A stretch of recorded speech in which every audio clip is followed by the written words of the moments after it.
Hello, welcome to the Tim Booker channel. I wish you all a pleasant listening experience. Today, I will interpret the book Born Liars, Why We Can't Live Without Deceit, How to Spot a Lie, and How to Lie Ourselves, for you. In our daily lives, we often find ourselves in situations where we feel unwell, but we still say, "I'm fine, thank you." Sometimes, we see a child who is not attractive, yet we exclaim, "What a beautiful baby." Many of us have experienced pretending to be angry or sad, or have insincerely said, "I love you," at some point. At times, we also compliment others on their cooking or attire without truly meaning it. As Mark Twain once said, everyone lies. Whether awake or asleep, every day, every hour, lies pervade our lives. So, why do we lie? How can we understand this behavior, and how can we discern when others are lying? These are the questions this book explores. The author of this book is Ian Leslie, a psychology expert, columnist, journalist, and advertising professional. His expertise lies in studying human psychological behavior in specific situations. He has previously written about becoming the president, delving into the dramatic emotions and reactions of President Obama when he entered the White House. Born Liars has been acclaimed as the best book of its kind by the BBC and praised by the Daily Mail as a seamless and captivating read. Having introduced the basics of the book and the author, let me now elaborate on the three main points covered in its content. 1. What is lying? 2. Why do people lie? 3. How to detect lies. Part 1. To understand lying, we must first comprehend deception. Deception is an instinct evolved by living organisms for survival, dating back to the Paleolithic era. During hunting, humans would conceal themselves in the environment, avoid making noises, and create an illusion of safety for their prey. This was the earliest form of deception. Later, as humans developed language, lying emerged as a result. Deception can involve using intonation, facial expressions, or props, while lying relies on the ability to fabricate non-existent things through language. For example, America's greatest and quirkiest magician, Jerry Andrews, had a fundamental principle in his magical career: he never lied. Although he appeared like other magicians, using deception to perform magic, he relied solely on misdirection during his shows and refrained from telling lies. He even often hinted to the audience where the deception might be happening. For instance, he would say, "Next, I will repeatedly shuffle the cards so you won't know what trickery I'm up to." This made his performance intriguing, and the audience found it even more magical. To understand the act of lying, one must consider the subjectivity involved. What does this mean? If the person speaking believes what they say is true, then even if they are mistaken, it does not necessarily mean they are lying. However, if they knowingly state falsehoods while pretending they are true, that constitutes lying. Hence, actors, playwrights, and novelists are not lying or deceiving when they present their works, as the rules are clear from the beginning: come to the theater and see how skillfully we deceive you. For example, American actor Marlon Brando once filmed a video about acting techniques for a living. In the video, Brando taught young Leonardo and Sean how to deceive others and make the audience believe in their actions, just like lying when acting. In reality, the more exceptional an actor, the better they can deceive the audience, and the audience will not feel upset but rather delighted due to their brief immersion. From this perspective of subjectivity, lying isn't always about telling false statements, it's about the intention to deceive. Even if what you say is true, you might still be lying. The above has explained the first key point: what is lying? After discussing the first topic, let's move on to the second one: why do people lie? In the first part, we explored the relationship between lying and deception. In this section, we'll continue from the perspective of deception. Part 2. Firstly, in ancient environments, animals could gain advantages through deception. By deceiving others, animals could predict and control the behavior of other creatures, increasing their chances of survival. In essence, the more skilled at deception, the greater the advantage in reproduction. For example, primatologists from the University of St Andrews in the UK discovered cunning deceptions used by baboons during their field research. After a young baboon attacked a companion, it triggered other older baboons to rush from afar, intending to punish him. At this moment, the young baboon suddenly emitted alarm calls and stood up, jumping towards a distant valley as if there were enemies approaching. Other baboons, thinking that hunters or enemies were coming, abandoned their attention and followed in that direction. Taking advantage of the opportunity, the young baboon escaped. Secondly, many species use deception as a necessary means of survival, even evolving mechanisms for deception. For instance, the eastern hog-nosed snake, when threatened, flips its belly up, emits a foul smell, and allows its tongue to slide out of its mouth, all to feign death. The Indonesian mimic octopus, similar to the chameleon of the ocean, can mimic at least 15 different marine creatures to either lure prey or avoid predators. Now, let's shift the focus to humans. In ancient times, deception was also a necessary survival skill for humans. However, compared to other species, humans are much more complex and face more intricate challenges. When our means of survival shifted from food to money, our threats transformed from large predators to the fear of losing a job. As the problems we needed to solve became more complex, lying became a convenient and expedient method. For example, to secure a job, we might exaggerate our abilities and even falsify information in our resumes. As long as our lies remain undiscovered, it seems like just a few simple words can immediately yield the results we desire. Children, such as a 3-year-old, might deny hitting their sibling in front of their father, immediately saying, "I didn't hit her." In another instance, a father enters the kitchen and finds his daughter standing on a chair reaching for chocolates in the cupboard. When asked why she's standing on the chair, she says she's putting away the fallen food from the cupboard. Children's lies are often immediate and straightforward, aimed at quickly escaping punishment. On the other hand, adults' lies are often for immediate gains. For instance, the Bell Labs, one of the most prestigious research labs globally, has produced 6 Nobel laureates. In 1998, a young German scientist named Sean joined the lab and, within 3 years, published over 100 papers in authoritative academic journals. Normally, a scientist publishing 1 or 2 important papers a year is considered highly productive, so Sean's achievements were astounding and led to him being highly sought after by other scientists.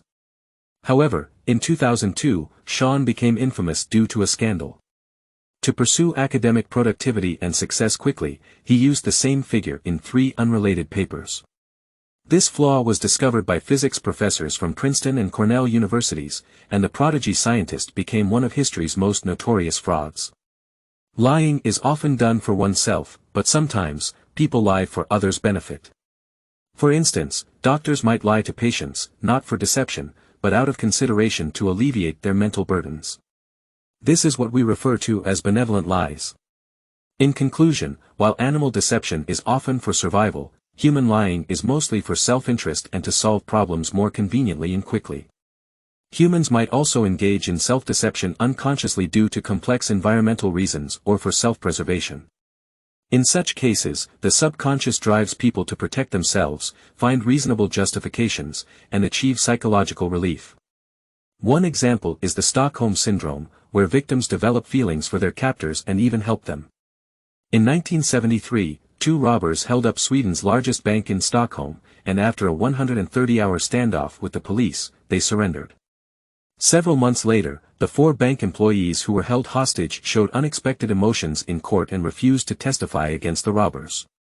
They even raised funds for their legal defense and claimed not to hate them, expressing gratitude for not harming them. Surprisingly, one of the female bank employees fell in love with one of the robbers and even got engaged to him during his prison term. The Stockholm Syndrome is formed because humans seek reasonable explanations for their experiences and seek psychological relief. In the mentioned cases, lying is often for oneself, but sometimes, people lie for others' well-being. For instance, doctors might use benevolent lies to help their patients cope and lessen their mental burdens. For example, according to a survey conducted by Oregon Health and Science University, approximately 35% to 45% of prescriptions issued by doctors are placebos. Placebos are administered to patients to make them feel excited, although they do not directly address the medical condition. In summary, animal deception is often for survival, while human lying is primarily for self-interest and for expedient problem-solving. Humans might also engage in self-deception unconsciously due to complex environmental reasons or for self-preservation. Furthermore, humans might lie for others' benefit, engaging in benevolent lies, such as doctors using placebos to alleviate patients' distress. This concludes the second key point of the book, Why Do People Lie? Next, let's talk about the final point, how to detect lies.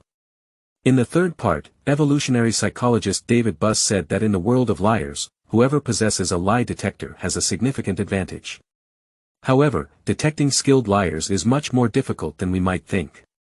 Currently, there are two schools of thought on how to detect lies. One focuses on facial expressions of the liar, and the other believes that clues lie in the language they use. Let's start with the facial expression theory. Advocates of this theory argue that no matter how adept a liar is, they cannot perfectly mimic their genuine facial expressions. For example, psychologist Paul Ekman, in 1967, was asked by a group of California hospital psychologists to assist in identifying suicidal patients who might be lying. Ekman recalled a film he had shot years ago, which might provide some clues. Years before, he had filmed the interactions between 40 psychiatric patients and their doctors. Among them was a 42-year-old homemaker named Mary, who had attempted suicide 3 times. After her third attempt, which was very dangerous, she was saved just in time and sent to the hospital. After 3 weeks of observation at the clinic, she appeared to be happier, claimed not to be suicidal anymore, and expressed a desire to go home and spend the weekend with her family. The doctors, after assessing her current mental state, agreed to her request. However, not long after returning home, Mary attempted suicide again. Ekman and the doctors reviewed the videotape of Mary before she left the clinic, trying to find any signs of deception. When Mary spoke about feeling much better, they used slow-motion playback to carefully examine her facial expressions. Finally, they noticed a fleeting expression of disappointment on her face when the doctor asked about her future plans. This expression betrayed her true feelings and seemed to have happened involuntarily. Ekman believed that facial expressions are hard to fake and nearly impossible to conceal. On the other hand, those who focus on language argue that lying requires cognitive, emotional, and social coordination. By increasing the cognitive load on liars, we can make them reveal flaws in their language. It's better to make liars talk more rather than less, since lying requires effort. Liars must craft persuasive answers while avoiding contradictions and verbal slips, and they also have to control their body language, making it quite challenging for them. For instance, a well-known experiment conducted by a professor at the University of Portsmouth, called the sketching test, involved 31 police officers. They were assigned the same task of finding an undercover agent and then sketching the scene when they met. The agent gave different instructions to half of the officers, asking them to tell the truth, while the other half were asked to lie. The results showed that the liars often referenced other places they had visited and tried to enrich the scene with various details while reducing their depiction of the undercover agent. On the other hand, the truth-tellers tended to provide more details about the agent because, in their minds, the agent was the central focus of the scene. To determine whether someone is lying, we can also observe whether their behavior is consistent with their usual conduct. If their behavior seems abnormal, it often serves as a clue to deception. Many lie detection experts use this method, pre-testing research subjects' typical responses, recording a series of parameters, and then asking a series of questions to observe whether there are significant fluctuations in those parameters, which can serve as a basis for judgment. Of course, understanding the behavior of lying and how to detect lies doesn't mean we should be suspicious of others all the time. In fact, when it comes to suspicion and trust, those who are naturally trusting are more susceptible to deception than those who are not. 2 psychologists from the University of Toronto conducted an experiment, recruiting participants who were classified as high-trust individuals or low-trust individuals based on standardized judgments before the experiment. During a simulated job interview, some students were asked to tell the truth, while others were asked to lie about certain key questions. Afterwards, the participants were shown videotapes of the students' interviews and were asked to identify the liars. The results showed that the high-trust individuals performed much better than the low-trust individuals. This is because people who are more trusting tend to engage in broader social interactions with higher risks, which may lead to situations where they are more easily deceived. However, they also develop better skills in judging others' lies, while those who are less trusting only interact within their small, familiar circles, leading to fewer opportunities to gain insight into others' intentions and motives. So, with all this said, we've covered a lot today. Let's briefly review what we've discussed. First, we talked about what lying is. Lying originates from deception, an instinct evolved in living beings for survival. Later, humans invented language for deception, which led to the emergence of lying. Therefore, lying is based on the ability of language, and a lie is a false statement stemming from an intention to deceive. However, lying is not necessarily about saying incorrect or false words. Since lying is subjective, even if you speak the truth but intentionally mislead others, it still qualifies as lying. Next, we discussed why humans lie.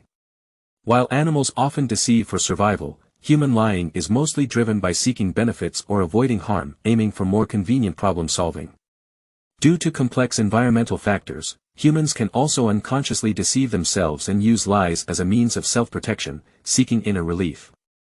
Finally, we explored how to identify others' lies. We mentioned 2 ways to detect lies. One is observing facial expressions because they are challenging to conceal and can reveal true intentions. The other is through language loopholes. Interestingly, those who are naturally trusting are less susceptible to deception. Trusting individuals have more opportunities for interaction, eventually understanding others' true motivations and intentions, which hones their ability to detect lies.